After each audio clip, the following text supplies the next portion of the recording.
Hello everybody and welcome back to another edition of Quick Review. Today I'm going to be talking about Adobe Lightroom CC.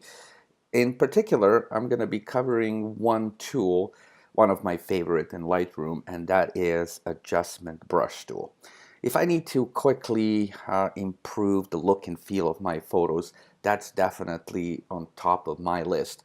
If I don't need to spend a lot of time post-processing, changing things around, that tool does absolutely wonders for me. So let's start it right away. These are some of the photos that I took this summer. I ride a motorcycle, and usually when I go up there in the Northern Ontario, I bring my beloved Sony RX 100 Mark IV. Yeah, I think it's Mark IV. It takes absolutely beautiful shots. It's really small, compact, but it packs about 23 megapixels. So stuff that comes out of this camera is absolutely stunning. The photo that you see right now is taken with that camera. It came right out of it, and there is absolutely no post-processing done. So maybe we can use this one as a sample, and we can work on it. Now, before I start, my advice is to, especially for those people who start using Adobe Lightroom, if you are to actually explore this tool, try to identify areas for improvement in your photos first, because there'll be some parts of your photo that are totally fine and some areas that need touch-ups. So in this particular case, in my case, I see three distinctive kind of portions of this photo that I can work on. So first, this will be, upper portion, sky with this funky white clouds. Then there's this little island in the middle of the lake, and of course bottom portion, which is this blue water. And I think each of those sections needs some sort of a touch-ups. So let's start. If I go to Develop tab, I'm gonna click on Adjustment Brush Tool, which is a top right corner. So as I click on it, I'm gonna see this drop-down menu. So all those options from temperature, tint, exposure, clarity, and all the way down to the fringe. So there's a lot of adjustments available. Now here right at the top, you're gonna see custom, and if you click on it, drop-down menu will bring some sort of a preset. So if you're just going to work with clarity, for example, shadows or contrast, you can click on it. But in our scenario for today, I'm going to leave it at custom because I'm going to apply different adjustments on each of these sections. So custom will be definitely something that I will recommend, because if you would change few things around, this is the one that you want to be selected. So as soon as you click on this adjustment brush tool, you're gonna have your brush selected. So first thing I'm gonna do, I'm going to select Show Selected Mask Overlay, and I'm just going to start selecting this section here. Now, for smaller areas, of course, you will decrease the size of your brush. So I'm going to try to do as much as I can with the big brush. And then once I get to the edge of this area, I'm going to decrease the size. And I'm going to go as close as possible. Now, you don't need to be very precise. I mean, you can, if you have sharp edges between, two sections, for example.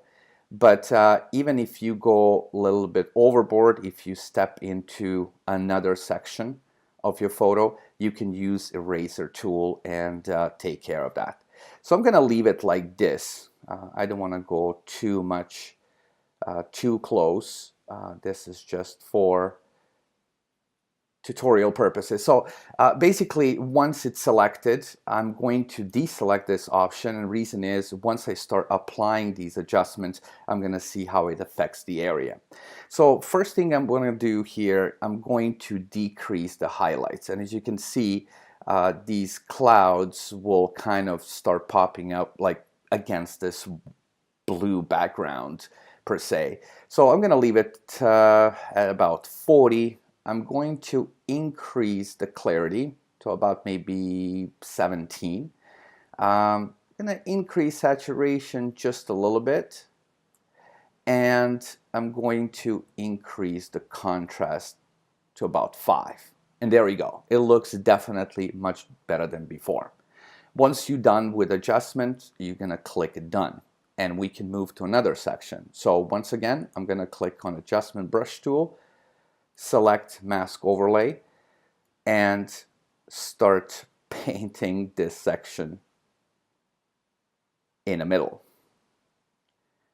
This photo was taken, as I said, it's about 2.5 hours north from Toronto. It's absolutely beautiful cottage country. Summers are absolutely spectacular up there. I usually go at least once a week up there, enjoy the scenery, and riding a motorcycle is a lot of fun. Anyway, so this one is selected right now. Once again, I'm going to deselect, and I'm going to try to recover some of those, details in shadows. So I'm going to increase shadows to about maybe 38, 40.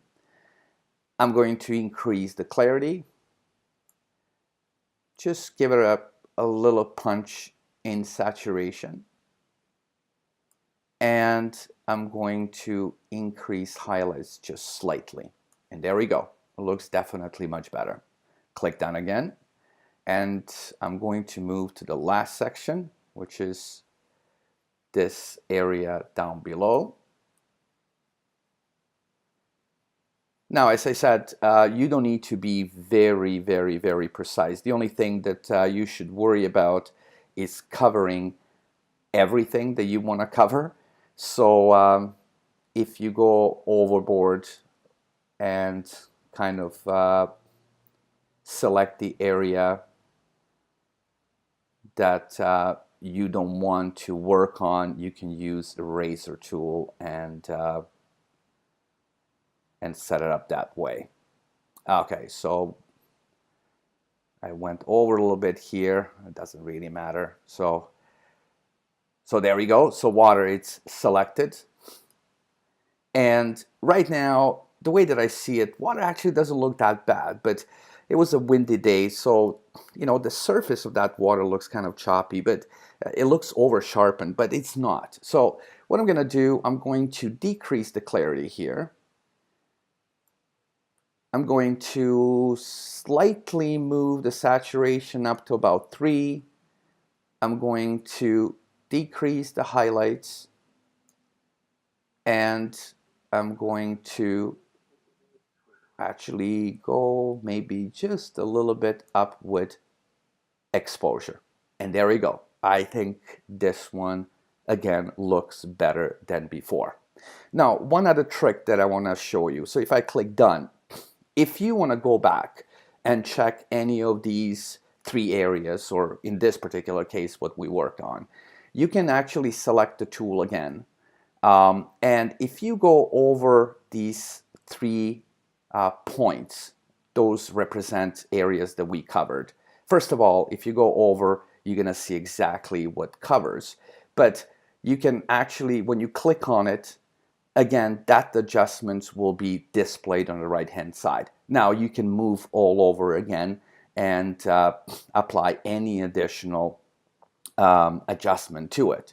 Now there's also option, if you right-click on it, you can duplicate these settings, you can delete, or you can reset the whole thing. So it's a really good thing to have an option, per se, to modify, delete, or readjust things around.